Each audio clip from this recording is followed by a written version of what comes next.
Life's end. Isn't it beautiful? It's almost tragic. When life ends, it gives off a final lingering aroma. Light is but a farewell gift from the darkness to those on their way to die. I've been waiting, Snake, for a long time. Waiting for your birth, your growth, and the finality of today. Boss, why are you doing this? Why? To make the world one again. The world used to be whole. But with the end of the Second World War, the philosophers began to fight amongst themselves, and the world was torn apart. The Cobras, my comrades who trained and fought alongside me, were torn apart as well. The foibles of politics and the march of time can turn friends into enemies just as easily as the wind changes. Ridiculous, isn't it? Yesterday's ally becomes today's opposition, and this Cold War? Think back. When I was leading the Cobras, America and Russia were fighting together. Now, consider whether America and Russia will still be enemies in the 21st century. Somehow I doubt it. Enemies change along with the times, the flow of the ages, and we soldiers are forced to play along. I didn't raise you and shape you into the man you are today just so we could face each other in battle. A soldier's skills aren't meant to be used to hurt friends. So then what is an enemy? Is there such a thing as an absolute timeless enemy? There is no such thing, and never has been. And the reason is that our enemies are human beings like us. They can only be our enemies in relative terms. The world must be made whole again. The philosophers must be reunited. I will devote my skills to that purpose. And with the Colonel's money, I will achieve that end. Just as I once created the Cobras. They are my family. I may no longer be able to bear children, but I still have a family. It was November 1st, 1951. I was in the Nevada desert participating in atomic testing. The name Nevada is derived from Spanish, covered in snow, white as snow. And snow is exactly what I saw in that Nevada desert. It froze my blood white. Snake, you were an atomic test subject, weren't you? On Bikini Atoll. That's part of the reason I was drawn to you. You and I are alike. We're both slowly being eaten away by the karma of others. We'll never have the chance to die peacefully of old age. We have no tomorrow. But we can still have hope for the future. In 1960, I saw a vision of the ideal future from space. 3 years earlier, the Soviet Union had succeeded in launching Sputnik, the first man-made satellite in history, into orbit. This came as a huge shock to the United States. In response, America threw everything it had into its own manned spaceflight project, the Mercury program. Even as the Soviets seemed poised to send their first man into space, America was still experimenting with chimpanzees and rockets. The government wanted human data. So they secretly decided to send a human being into space. I was the one they chose. At the time, they didn't have the technology to block out cosmic rays, and whoever they sent up would inevitably be exposed to heavy radiation. That's why they chose me. After all, I'd already been irradiated once. Of course, you won't find any of this in the history books. I could see the planet as it appeared from space. That's when it finally hit me.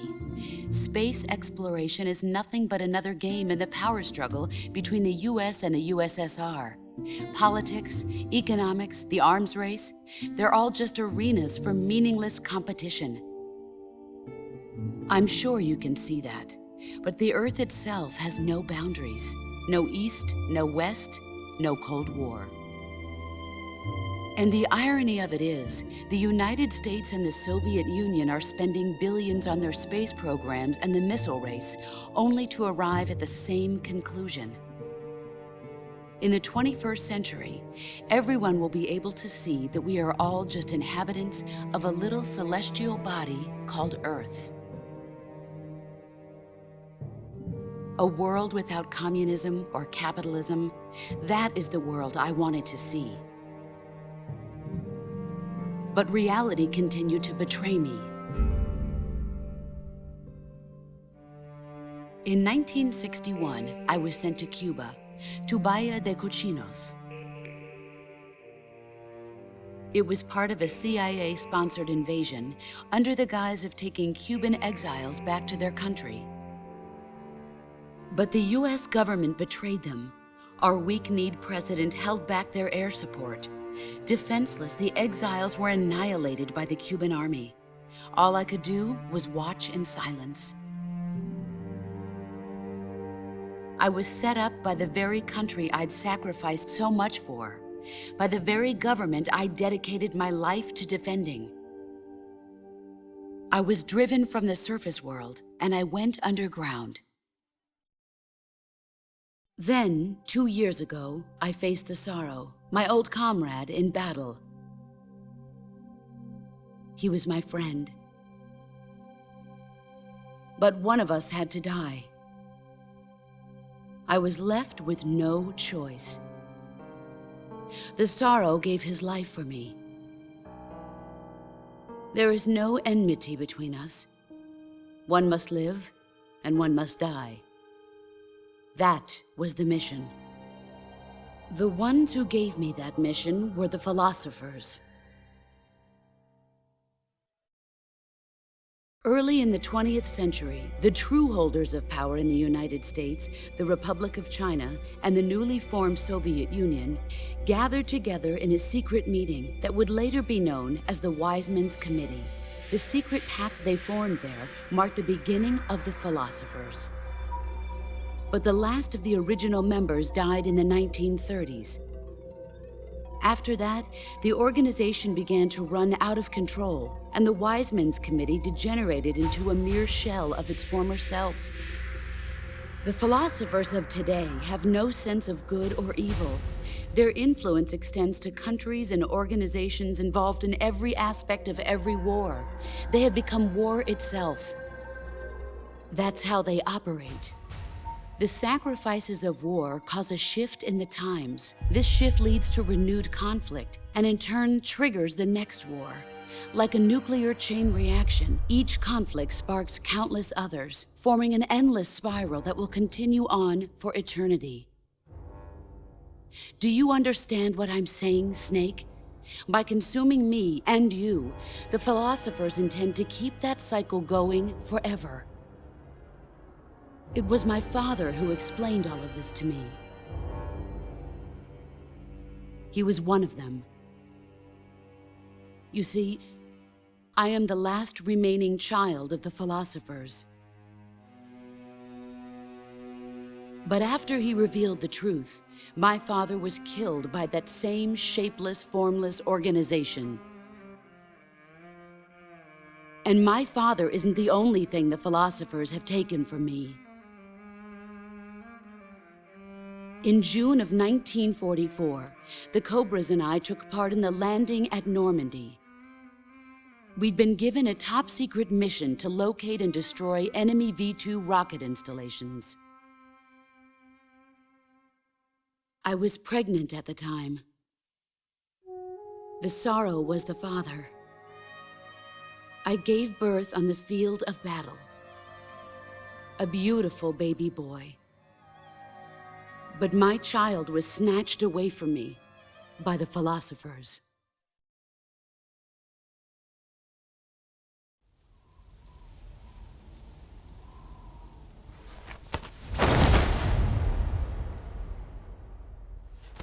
Look at this scar. This is proof that I was once a mother. I gave up my body and my child for my country. There is nothing left inside me now. Nothing at all. No hatred, not even regret. And yet sometimes at night, I can still feel the pain creeping up inside me, slithering through my body like a snake.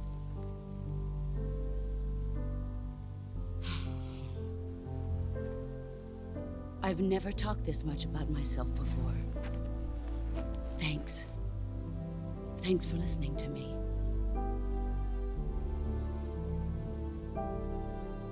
I feel content. Snake, commence the operation. I raised you. I loved you.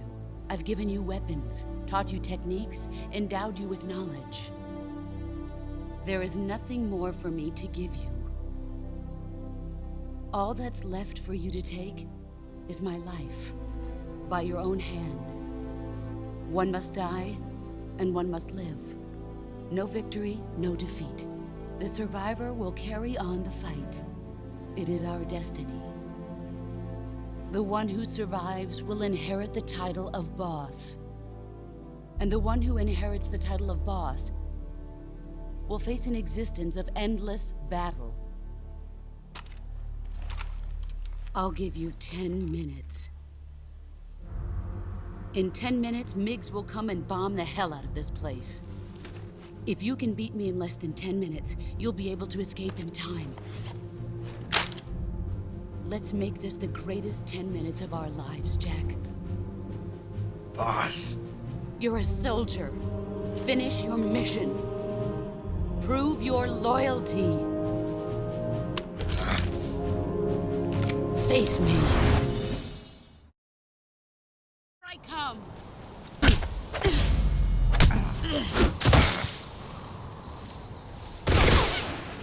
Run quick.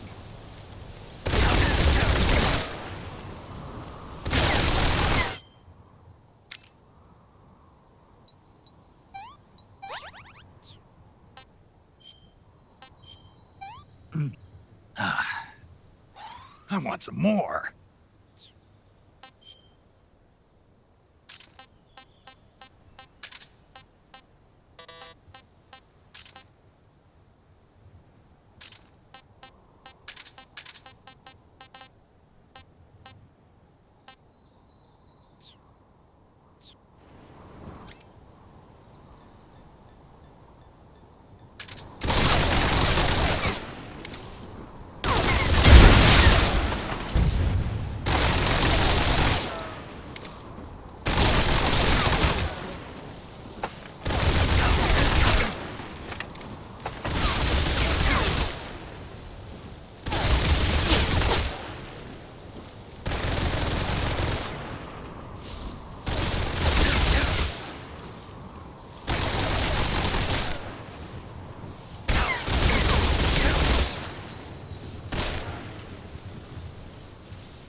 disappointed. Move or you're dead.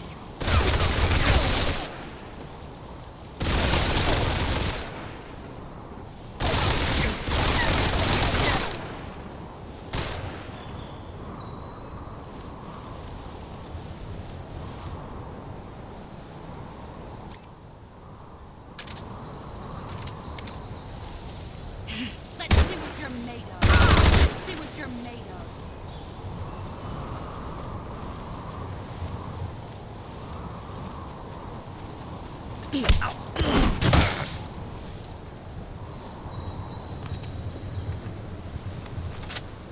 I'm disappointed.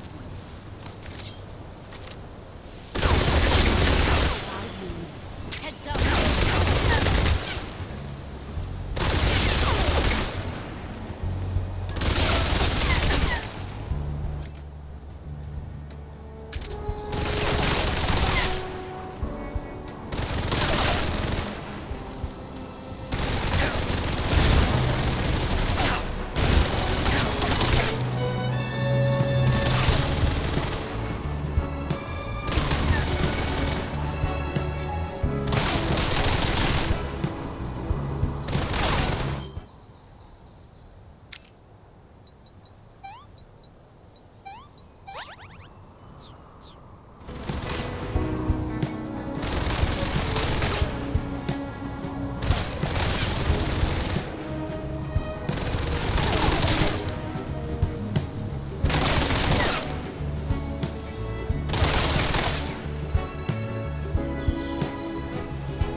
Take this. Keep it safe.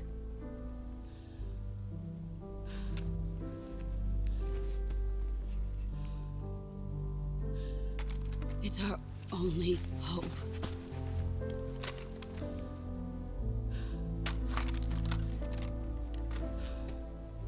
A patriot?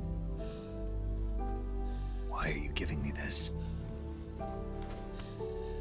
Jack. Or should I say, Snake. You're a wonderful man. Kill me. Kill me now. Do it.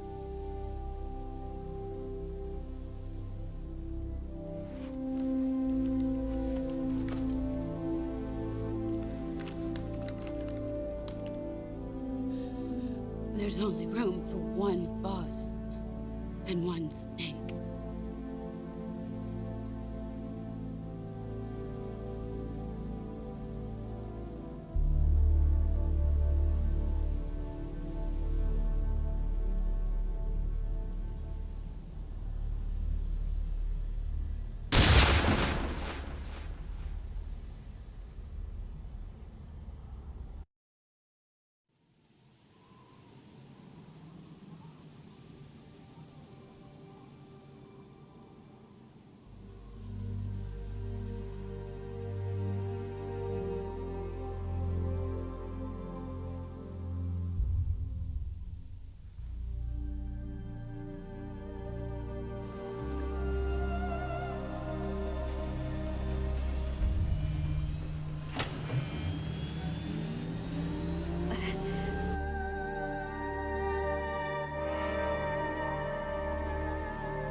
Ready to go, Snake?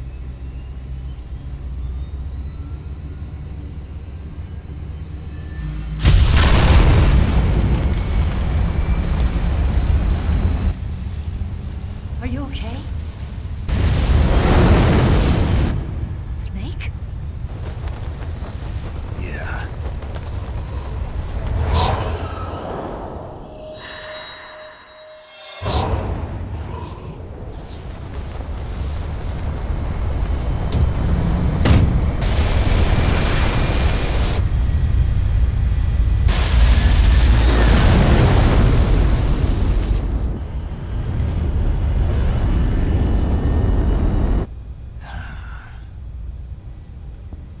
I told you could trust me.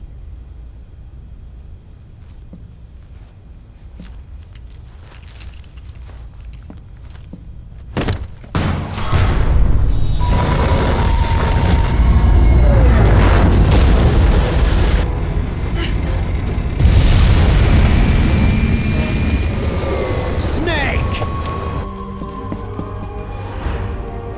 Ocelot! We're not done yet.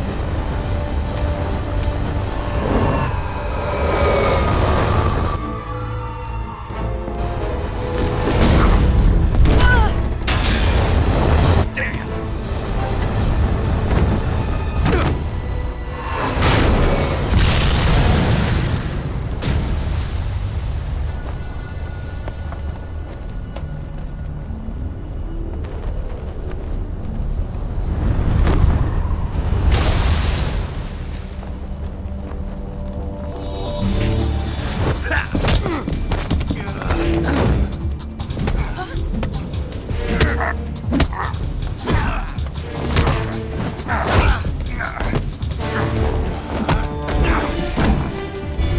Too heavy!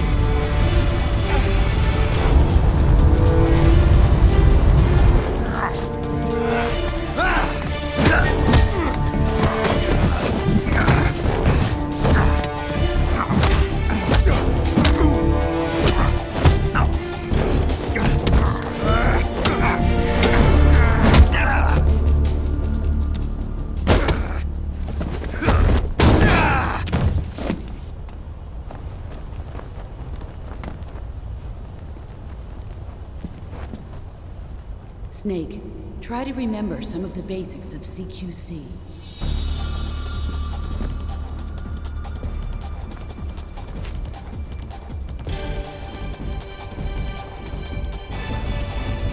Not good!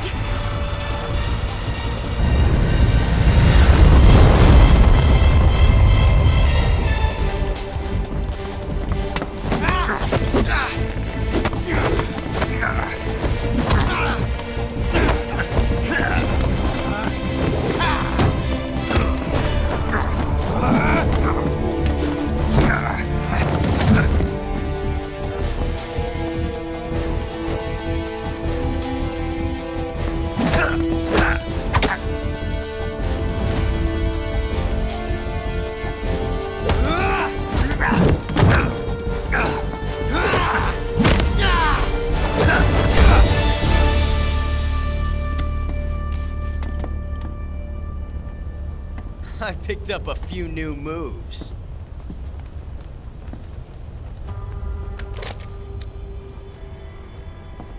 Huh. It doesn't feel right to shoot an unarmed man. But I'll get over it. Eva!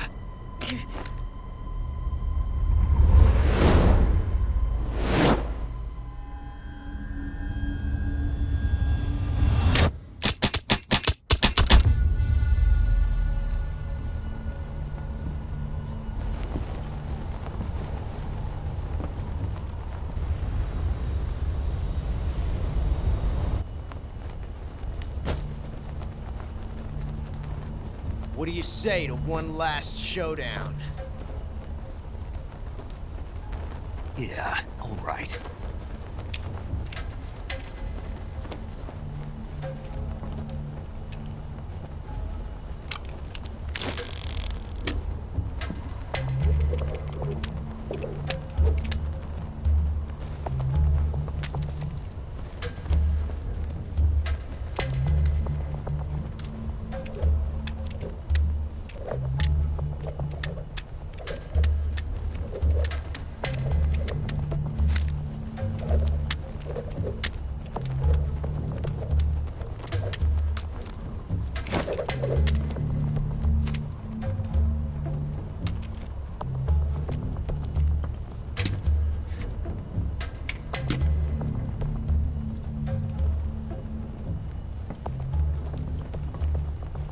What's your name?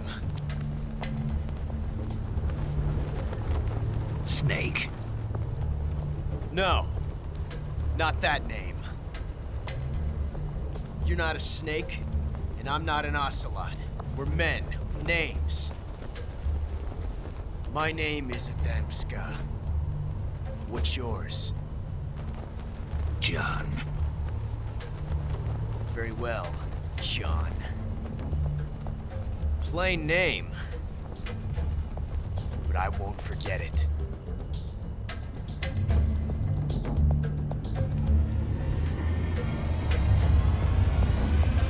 Come on!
It's a blank.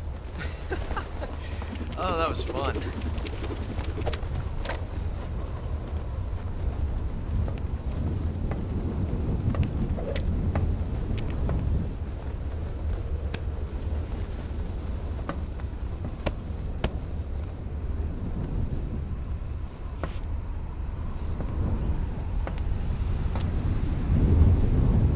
Till we meet again, John.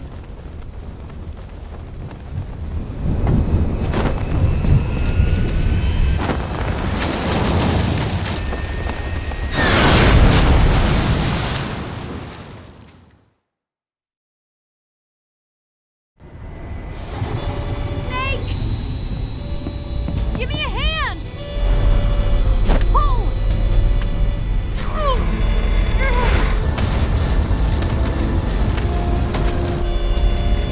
Come on, pull up!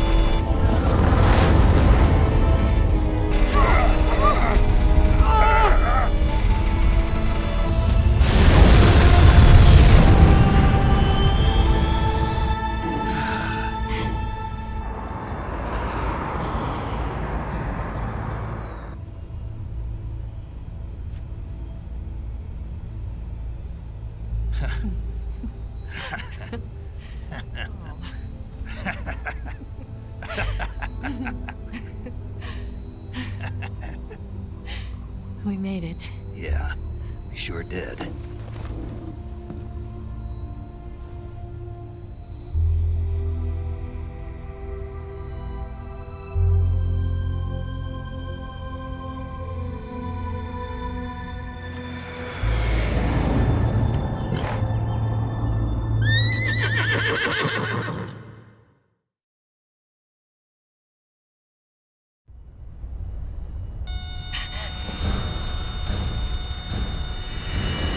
Oh no, Migs!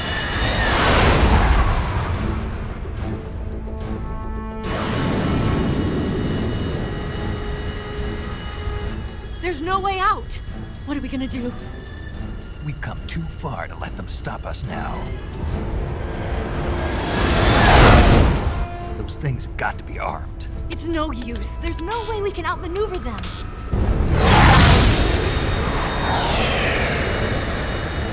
They're gonna shoot us down. We were so close. Weapon systems on. Locked on target. I got towed. You were great, Eva. Huh? Thanks.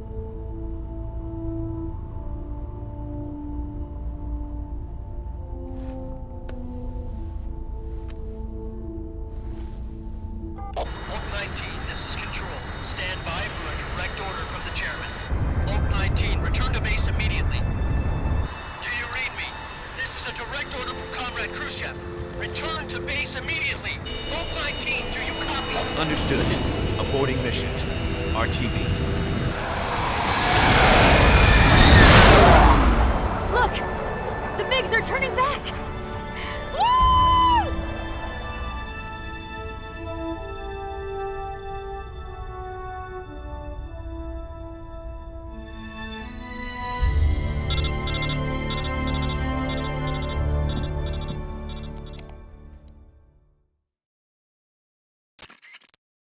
Well done, Snake.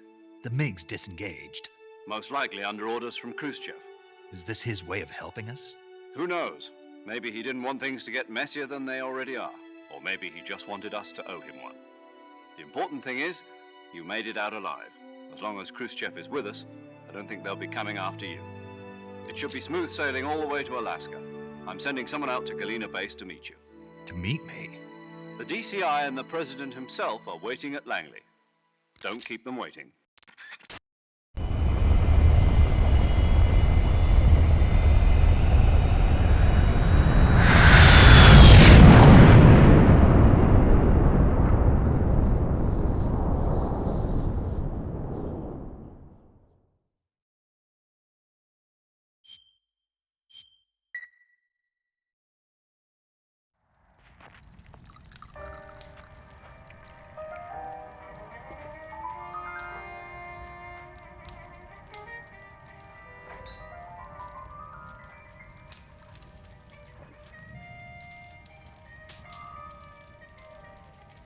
So what are you going to do now? Go back to the KGB?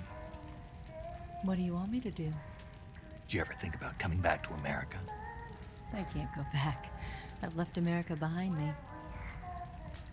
But you saved this country. I didn't do it alone.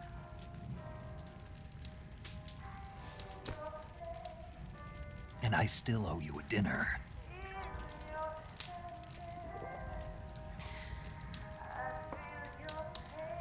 Is that part of your mission too? Or is it an order? Or is it an invitation?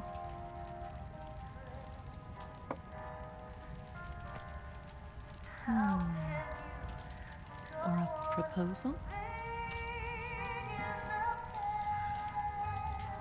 I don't take orders from anyone now.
Scholars tell us that the first spy in history was the snake in the book of Genesis.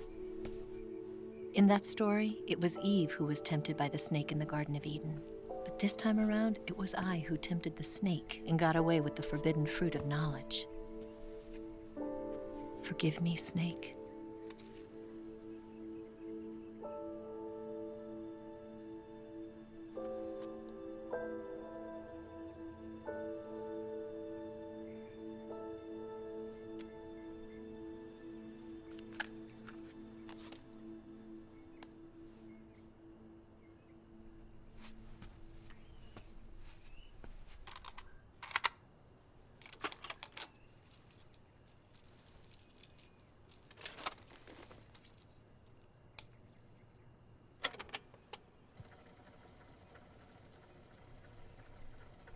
Good morning, Snake. I hope you slept well. First of all, I have to apologize. I wasn't sent by Khrushchev. I'm not a KGB spy, and I never worked for the NSA. I'm an agent of the People's Republic of China for the General HQ 2nd Department of the People's Liberation Army. It was all a lie. I tricked you. And I'm sorry.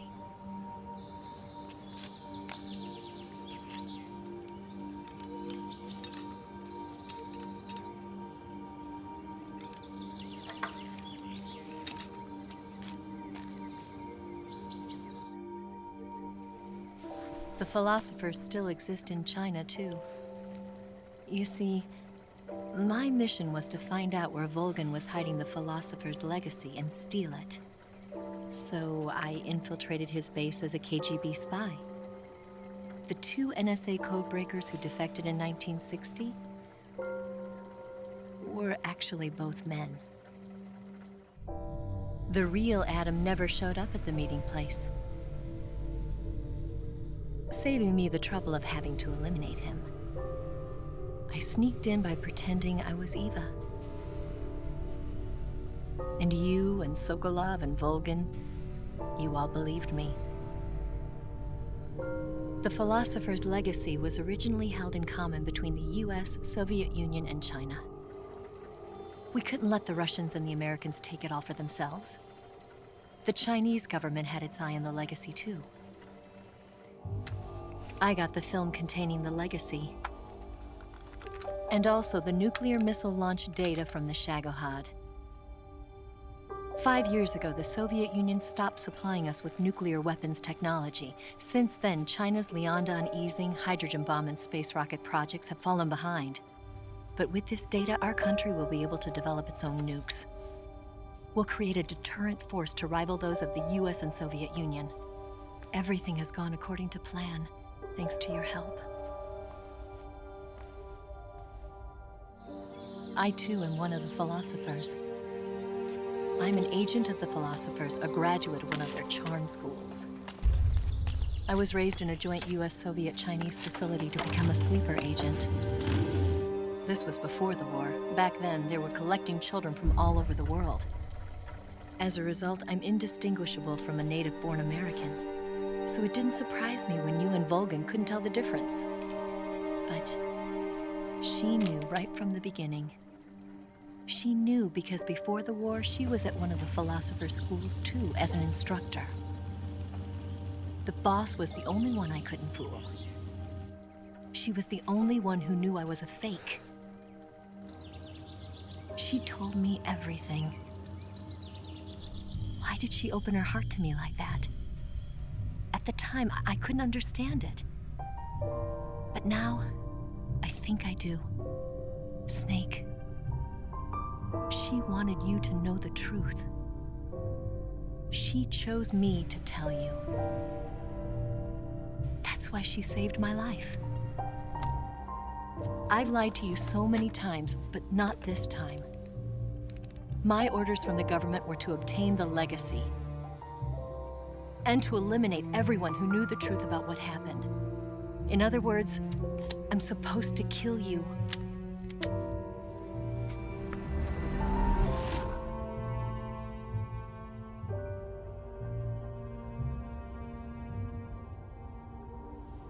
But I can't do it.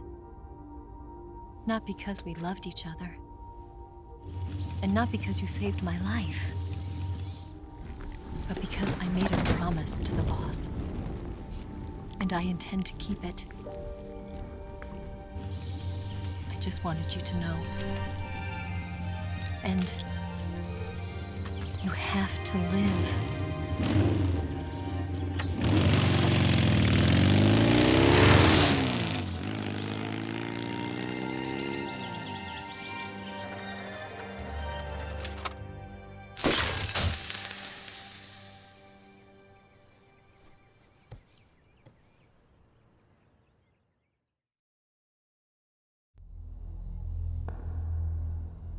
Snake, listen to me. She didn't betray the United States. No. Far from it. She was a hero who died for her country. She carried out her mission knowing full well what was going to happen. Self-sacrifice. Because that was her duty.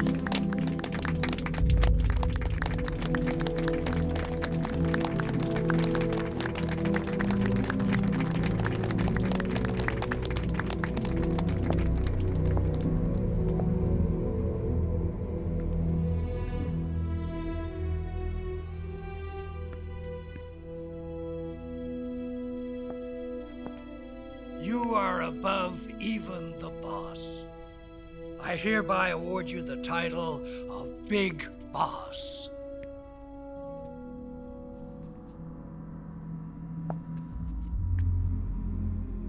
You are a true patriot.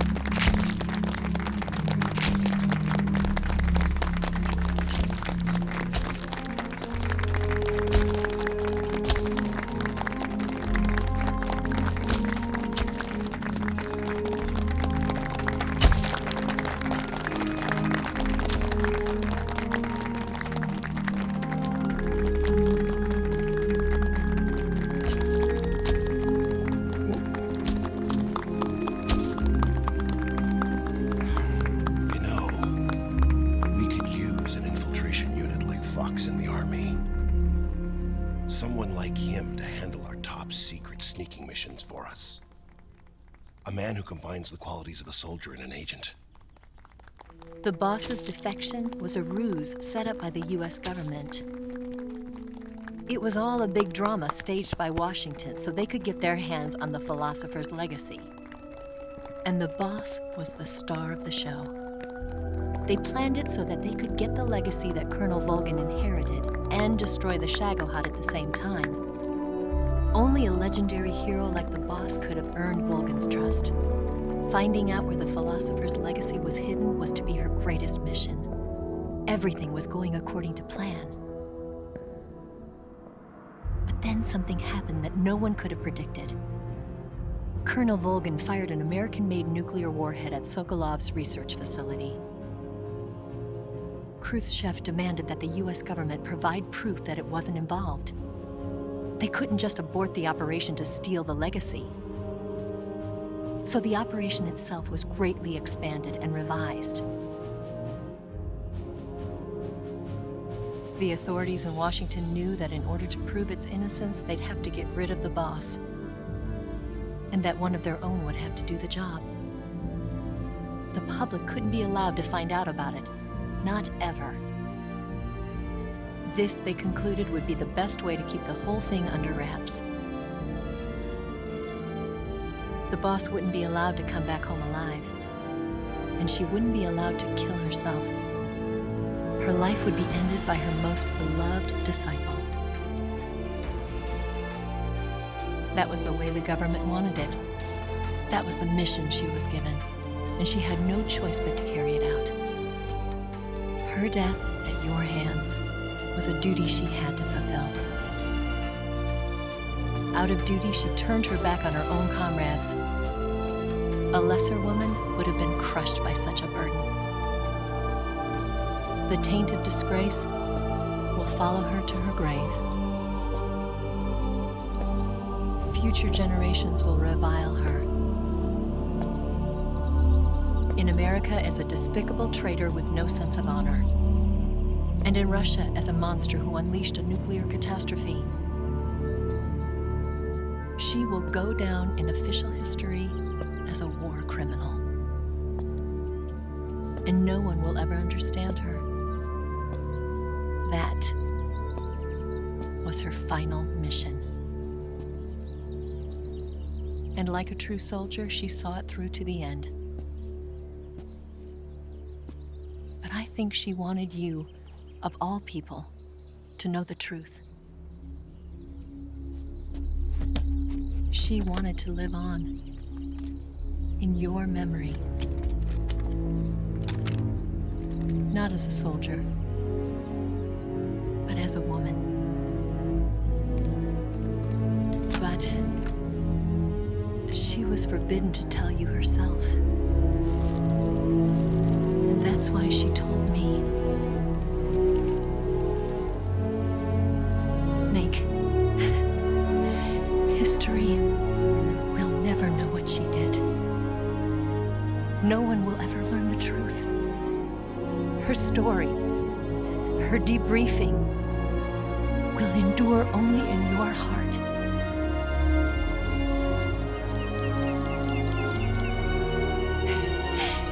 Everything she did for her country.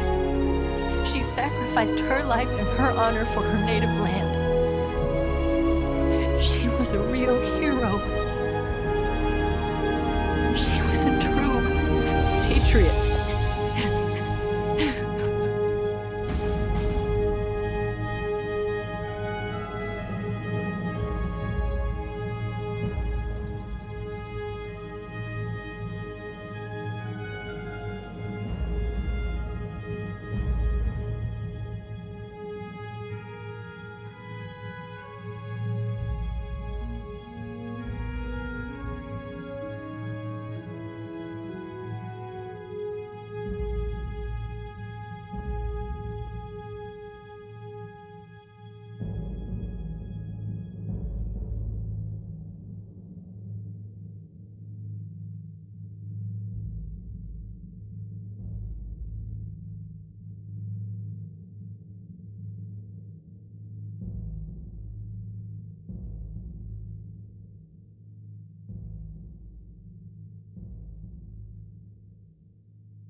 Yes, Grozny Grad and the Granin Research Facility have both been wiped out without a trace.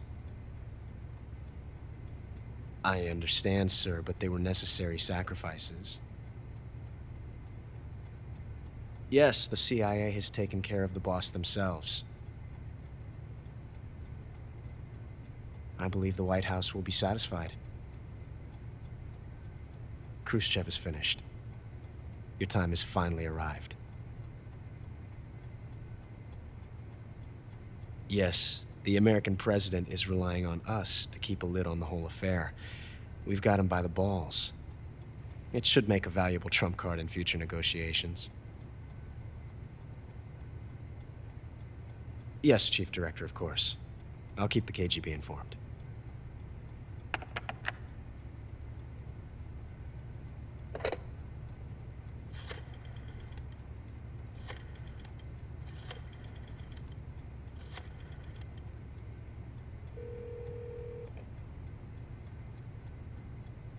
Yes, it's me.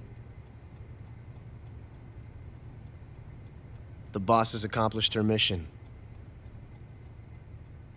The philosopher's legacy is now safely with us, in America's hands. With this money, yes, the philosophers can finally be revived. The film we handed the Chinese was a fake. Peking must be in an uproar right about now. I'm afraid so. Only half the money has made it back to the United States. KGB must still have part of the legacy. Yes, the weapon has been reduced to ashes. That's right. Grozny Grad has been obliterated by the Davy Crockett we brought in as well. Yes, that was the boss's work too. Speaking of which, I've obtained something from Granin that you might find interesting. It's a revolutionary new nuclear attack system. Perhaps it might just come in handy someday. Yes, we have Snake to thank for that. Khrushchev believed it as well. Yes, they bought our story. I don't think they'll be making a fuss. The secondary alert has been lifted as well. And the Soviets still haven't discovered my true identity. They have no idea that I've been triple-crossing them. I will continue my activities as a contact for the new government. Yes, it appears that no one knew that I was Adam. Of course, I am always at the CIA's disposal, Mr. Director.